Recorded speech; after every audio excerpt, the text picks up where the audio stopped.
Well, hello. I'm here with Doug to talk about GPS attacks and other things. And I think maybe I should start with that because that was pretty exciting. Um, the uh, just a moment. Yeah, there we are. It's in the area of Iran. Um, Oh, Thousands of interesting. ships at sea are getting bad GPS signals that put them thousands of miles off course because apparently both Israel and Iran are jamming GPS and spoofing GPS to give you false signals. And this apparently is a real problem because the traffic is so dense there that they need GPS to handle a large amount of ships going past each other. They can't get by with the old-fashioned navigation. So it's a real problem. And I remember talking about this years ago, how GPS is very vulnerable to this. And Yeah, so this is right out of that James Bond movie. I didn't know James Bond had it, but it would make sense. I So know. there was I can't remember the name of the movie, but it's where they had a ship way off. They shifted the GPS coordinates. So they thought, so the people on the ship thought they were in international waters and they weren't, or, Oh yeah, something along those lines. yeah. I mean, I remember seeing a couple of years ago articles saying the Russians seem to be jamming GPS and it's fouling up navigation near there. And apparently now it's a standard military practice or a commonly used military weapon. So this is an issue. Maybe they need to have a more jam-proof GPS, like the equivalent of frequency hopping or something. But anyway, it's a thing to be aware of. Um, Uh, um, I do know a colleague of mine from Poland demonstrated this maybe 12, 14 years ago that it was possible. Um, yeah, I remember a couple of so, Indian hackers at DEF CON did it. And at that time, what they could do is send like emergency alerts that the road is out or there's bad weather and cause cars to go off course for that by that means. And they showed how to do that. hmm. So apparently, a lot of this stuff is flying over the air, unauthenticated, unencrypted, unprotected. Yeah, so I think I'm just looking this. So there was a James Bond movie, 1997, Tomorrow Never Dies. And this is where there was a media mogul's plan to introduce war between China and the United States by offsetting where a ship was, Yeah. if you care. Well, yeah. I mean, that sounds like a plausible plot. Yeah. Yeah, and like several of technologies demonstrated in James Bond movies, they do come to reality. Sure. That's the whole point in science fiction. That's the thing. Yeah. Um, so there's another one which surprised me.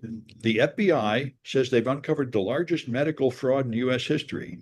All 50 federal districts involved, they got 324 defendants, including 96 medical professionals, and they stole more than 1 million identities in all 50 states to order opiates and resell them or something. So it sounds pretty extreme, pretty believable too.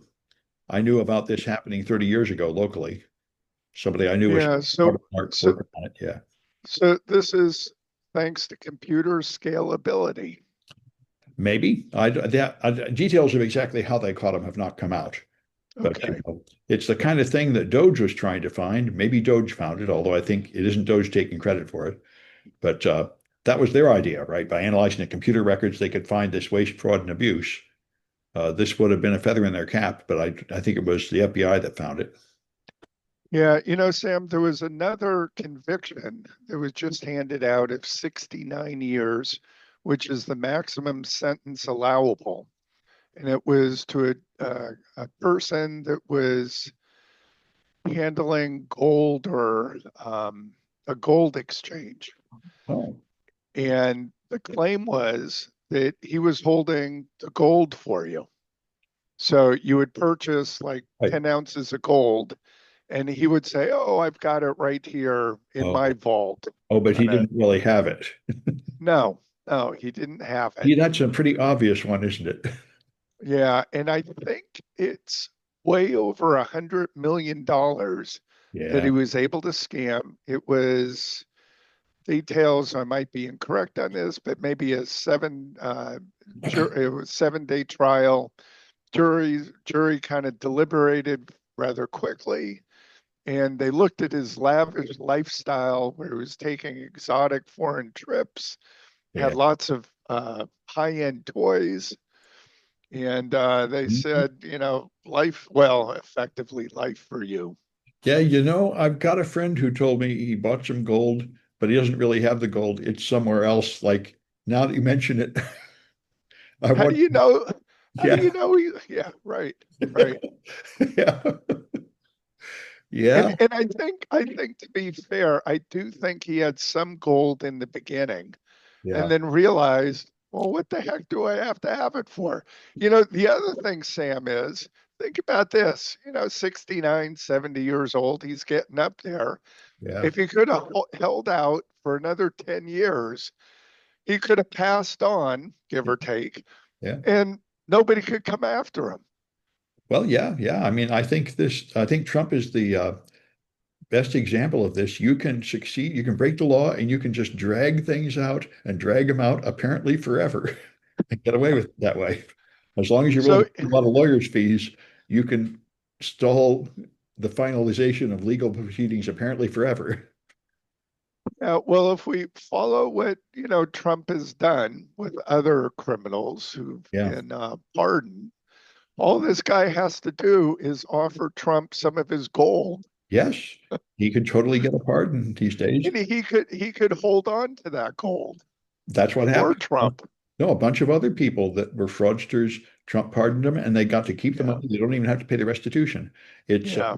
we're really living up to the Gilded Age. I just found out there's a TV series about the Gilded Age. People are saying there's things in there that are reminiscent of what's happening now. I should check it out. But this Do you know the show? I have not seen it. Just someone mentioned No. it on Mastodon today, and I looked and it exists. And he said there's scenes in there that are a lot like what you see now, when you just have a bunch of criminal fraudsters getting away with murder, living in ridiculous luxury, having, this gigantic wedding of Jeff Bezos. It's that's the scene of the ridiculous, ostentatious consumption of the Yeah. vastly wealthy, while the poor people get nothing. Yeah. Anyway, so OpenAI has a new problem, and an OpenAI was the leader in AI. I'm not sure if they still are. They certainly have serious competition now from stuff like Claude and Gemini. And Microsoft recently said they're not going to be tied to OpenAI. They're going to consider other providers, and so is Apple. Anyway, what they say is um, Zuckerberg's AI is kind of a big push for AGI now, and he poached a four top performers from OpenAI by offering them huge salaries. And they say, in fact, the morale is quite low at OpenAI, so low they took a whole week off to try to make people feel better. Apparently, they've all been working like mad. I remember a video came out about a year ago where they have a company, they have to sit around and say, feel the AGI, feel the AGI. The whole company is predicated on the fact that they're going to make an AI as smart as a human, like really soon, within a year. And therefore, everybody is expected to work as a baseline 80-hour work weeks. And they become a crusade demanding total devotion from that's like a cult or a religion. And apparently it's burning everybody out. So it's, and I agree with Gartner that AGI is a pipe dream. It's not going to happen. And you're working work as hard as you want. You're not going to get there. But Yeah. but Yeah. that's what they're doing. So people say it's leaking out just how grueling and crazy it is to work there. So they certainly will be looking for job offers elsewhere. Yeah. Yeah. Got it. Got it. Yeah. Got it. Anyway, that's the stuff that's happening there. What have you got? Well, the one story I have that's kind of interesting is healthcare.gov. Oh You've yeah. heard of them. So it turns out that in California and 20 or 21 other states, the I guess healthcare.gov either leaked or was selling people's medical information to various data brokers like LinkedIn. Oh, so maybe it was like officially an official policy of selling it to make money, or was it like a rogue insider? Well, we're still not sure about that. Yeah. We're still I waiting. don't think it could be an official policy. That's got to be illegal according to HIPAA, I would think. Yeah, but it could have been that it was an accidental release. In other words, that they were selling data to data brokers, not realizing the full extent of what they were selling. I know that happened to Kaiser. I was pretty upset when that came out about 6 months ago. Kaiser's being sued for leaking medical data because they had like normal Google tracking cookies on their website. And I thought, well, they prosecute them for that. You might as well take down every site on the web.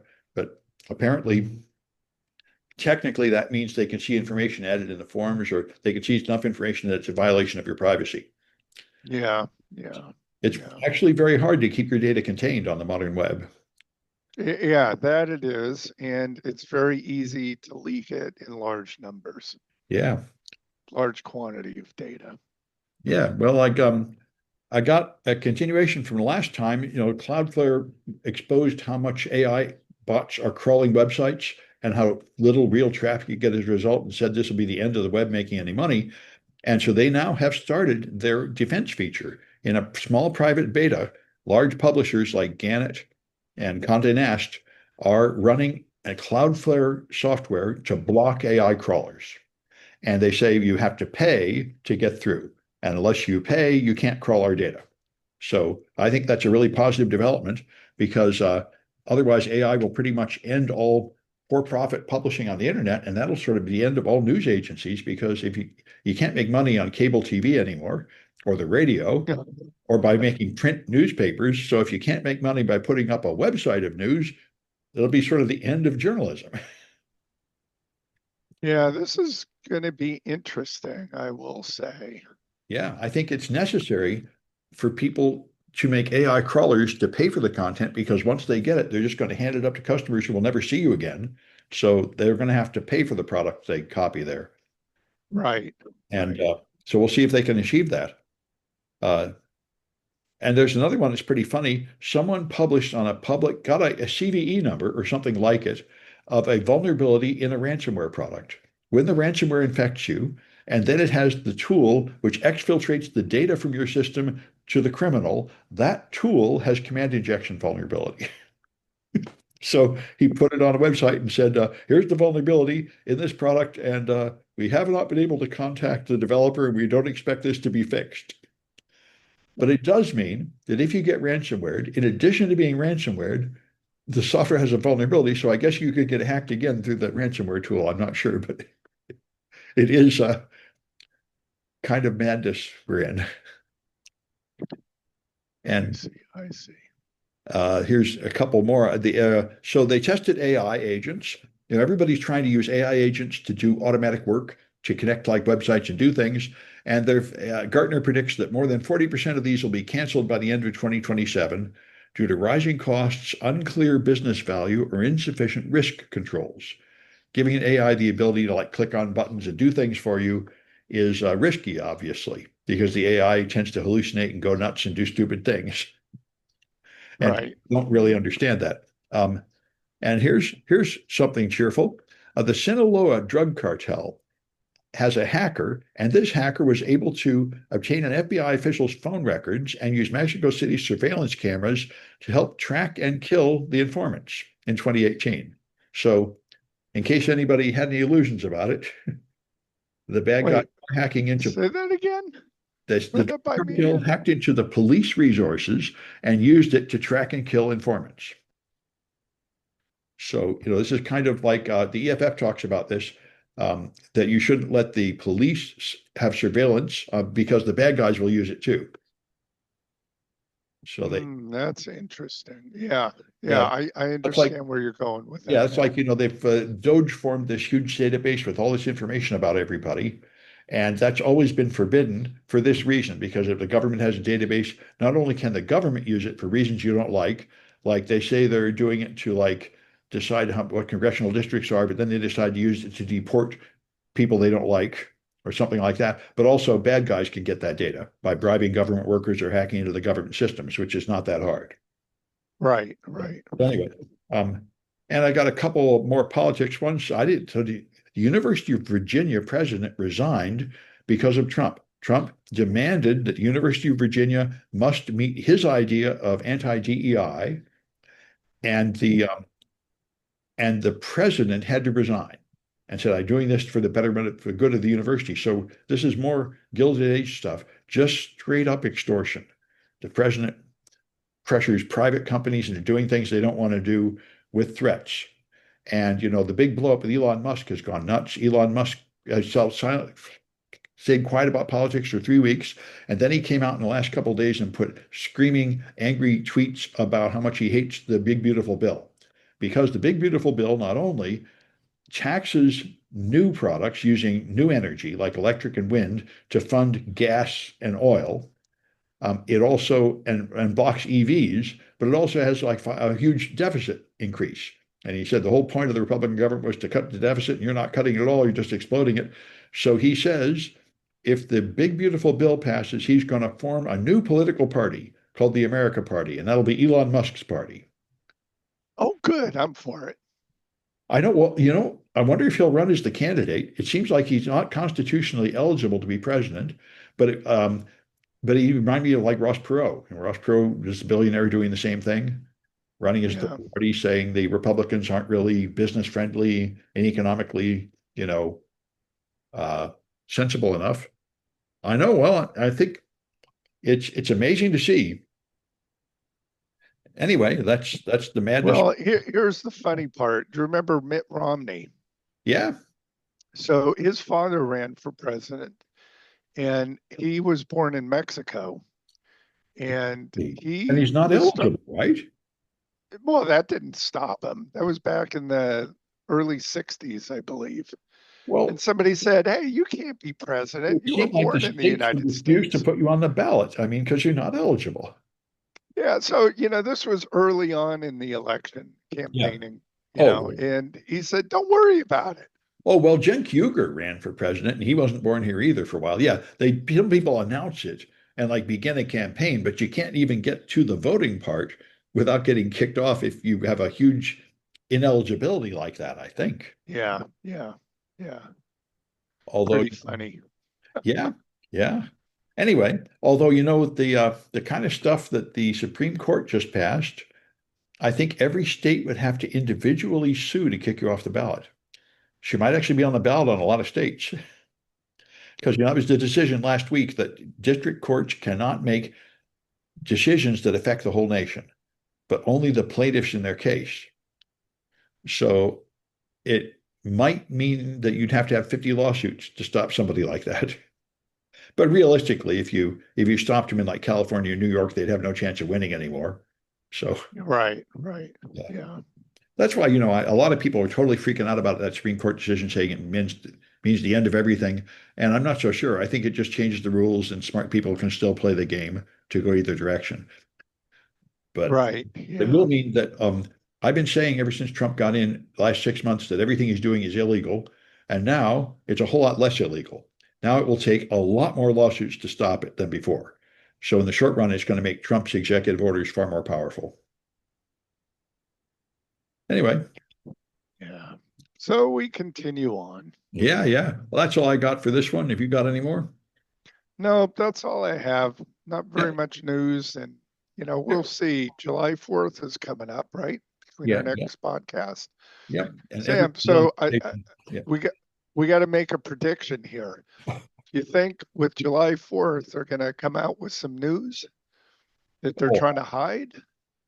I didn't think of that. Well, maybe they'll still be in Washington voting on the big, beautiful bill. I don't know. If so, they'll all be really sore because they really like to get out of there for their vacations. Yeah, so Oh, it's yeah. interesting. Yeah. Yeah, usually you have news stories that are, you know, news stories that are released on holidays, Fridays Yeah. at 5 p.m. or Sundays at 8 a.m. Yeah. When you do something really unpopular. Yeah. Yeah, yeah. You want to hide something. Well, So in the we'll world we'll of politics, Trump's new procedure is to just do incredibly unpopular things just constantly all the time. Doesn't even bother to hide them. Yeah, yeah. All right. Well, that's it for me this time. Okay. If that, I'll see you on Friday. see you on Friday. You got